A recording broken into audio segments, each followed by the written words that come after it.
going to be talking about why you should stop using debit cards. I know. It sounds a little dramatic because it is, but if you are an immigrant or if you were raised by immigrants or if you grew up in an African household, credit is probably a bad thing, right? You're told that credit is synonymous to debt. You should use a debit card because it's safer. We've all heard those things, but are they true or are they keeping us stuck? In today's video, I'm going to tell you why you should stop using a debit card for certain things and start using a credit card responsibly. Heavy on the responsibly, because the reason why a lot of our parents and our aunties and our uncles have told us credit is bad is because when not used responsibly, yes, you can get yourself into debt, but when not used at all, you can really limit yourself. So let's get into today's video. But before we get into it, my question to you is, where are you from? Because I know this is only relevant to the Western world, but this is a very diverse community. I would like to know where you are from so that I can make videos that are relevant to you. So go ahead and plug your flag down below so I can make sure that upcoming videos are relevant to you. Hi and welcome back to the channel. If you're new here, hello. I'm Vanessa, and on this channel we talk all things earning more and building wealth. And today we are going back to school to talk about things that school somehow forgot to talk about. We're going to be talking about why you shouldn't use a debit card. Yes, I said do not use a debit card. But for what? We're going to talk about that later in the video. And I'm going to give you 5 reasons. And while all of these are important reasons, number 3 is the most important one because you could actually lose your money if you don't know this. And number 4 is my personal favorite because who doesn't like the soft life? Who don't like enjoyment?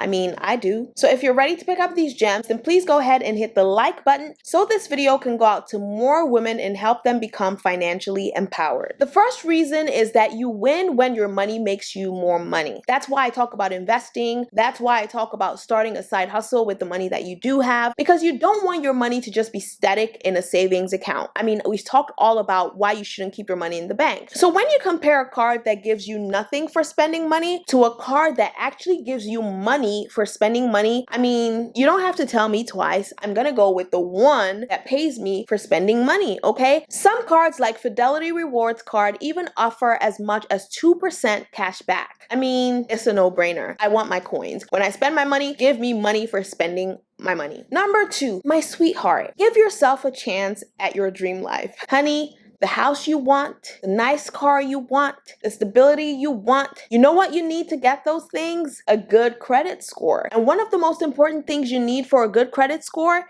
is credit history. It accounts for 35% of what your credit score is. So if you're only using a debit card and you're not building your credit history, guess what will happen when you're ready to buy a house? Your credit score might not be where you want it to be, which means higher interest rates, and in the worst case, you might not even get the loans that you need. So, honey boo boo, if you see yourself buying a really nice house in the future, make sure that you're paying off all your credit card debt. The best thing to do is to use your credit card for things that are essential, like things you would already spend money on, and then pay it off in full every month. So if your living expenses every month cost about $800 and you can actually afford to pay that amount of money for your bills with your debit card, use your credit card instead and then pay it off in full before it's due. That is the kicker, okay? Don't go acquiring crippling debts just because you want to build your credit. It's like you're doing the opposite. What you want to do is increase your credit history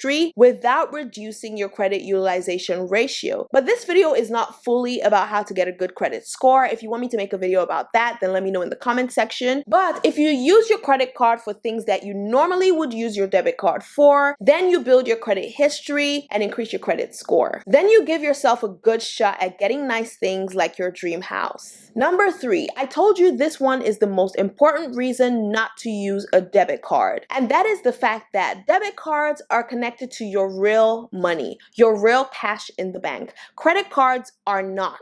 Did you hear that? And because of this, fraudsters can actually have access to your money if they have access to your debit card details. And if you think the only way that fraudsters can have access to your debit card details is when you give your password away, you're wrong, honey. This can even happen when you use your debit card in retail outlets like stores and gas stations. And you know what's worse? If for whatever reason, and I recommend you don't live like like this, sis. But if for whatever reason you don't ever check your bank statements, you don't have online banking, you don't pay attention to your finances, and 60 days pass after the fraudster has taken your money, it's possible not to even get your money back.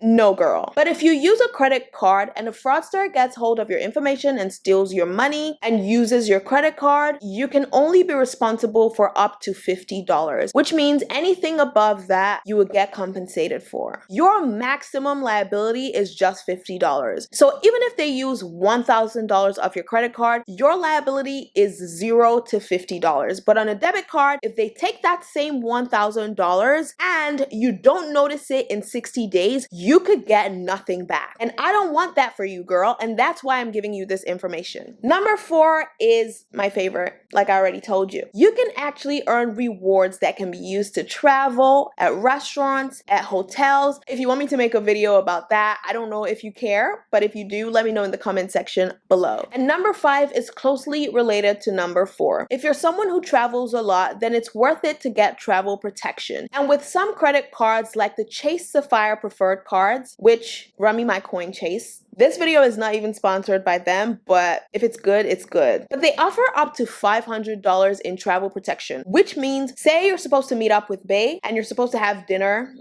Say you're supposed to meet up with Bae and you're supposed to have dinner in Paris, Italy, and your flight gets delayed and so you have to spend more hours in the airport than you would like to. You could be compensated for up to $500 that you can spend in a hotel, and I'm here for it because if you're gonna stress me, then pay me. I hope you found this video helpful. Remember that I'm rooting for you, so please don't stop rooting for yourself. And until next time, please take care